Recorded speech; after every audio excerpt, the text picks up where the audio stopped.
Good morning. Mary Joan here with the First Time Mom program.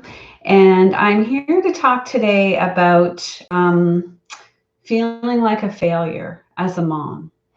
I'm not sure if many of you can relate to this, but I'm guessing probably you can because I know I can relate to it personally. And almost all of the women I work with can relate to it personally.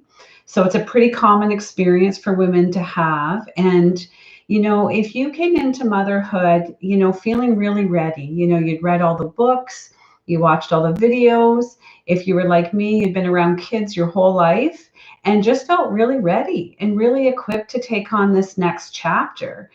And I think for those of us who go into it feeling really ready, it can be even more of a harsh, jarring kind of wake up call and a harder impact on our sense of ourself. And so for many of us, we experience the early days and weeks and months of motherhood as much harder than we anticipated. That can leave us feeling very confused and very overwhelmed. And for many women, they can have moments of feeling like, I miss my old life. I miss my freedom. I miss the ability to just kind of do what I want and to sleep when I want. And the demand of caring for a small, helpless baby is just way more than they had anticipated. And so, because they find it harder and because they find themselves kind of longing for their old life, they internalize that they're failing. They're failing as a mom. They're failing as fundamentally a woman because we're kind of designed to do this. So they think, what is wrong with me? Add on top of that, when you factor in that you can't give your relationship with your partner the same kind of energy or attention, that then becomes another way to feel like a failure as a partner. And, when we think about our partner and our intimate relationship, if you're like most moms, sex is probably the last thing on your mind when you go to bed at night because you are so darn exhausted. So now we have this sense of feeling kind of like a failure as a mom, feeling like a failure as a woman, and then maybe even the sense of feeling like a failure as a partner, which is so hard on us and so not fair.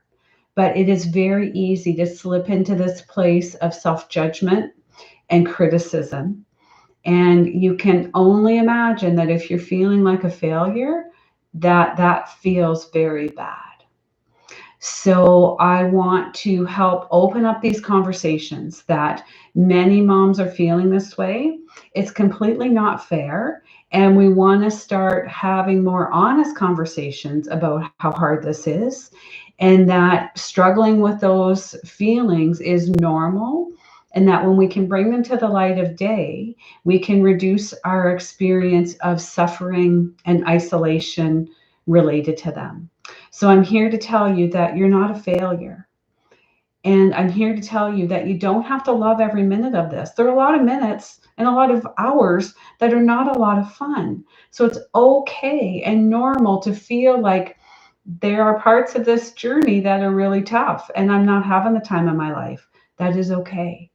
It means that you're normal. It means that you're having a typical postpartum adjustment experience. And it also means you're not a failure. So I want you to take that message in. This is a time when you deserve compassion, support, and care, not this high bar of expectation that nobody could ever meet, and then all of the negative self talk that goes along with that. So we want to replace that with more realistic expectations, compassion, and support. So if you're having a hard time, that's normal. If there are parts that you don't love, that's normal. None of those things mean that you're a failure. You're not a failure. You're doing the best you can. This is just a big, enormous, hard job. So hold that message, take it into your heart, and hold on to it because it is important that we start to talk to ourselves in ways that are different, that are more positive, and that give us the opportunity to feel better. All right, ladies, I'll look forward to connecting with you next time. Bye for now.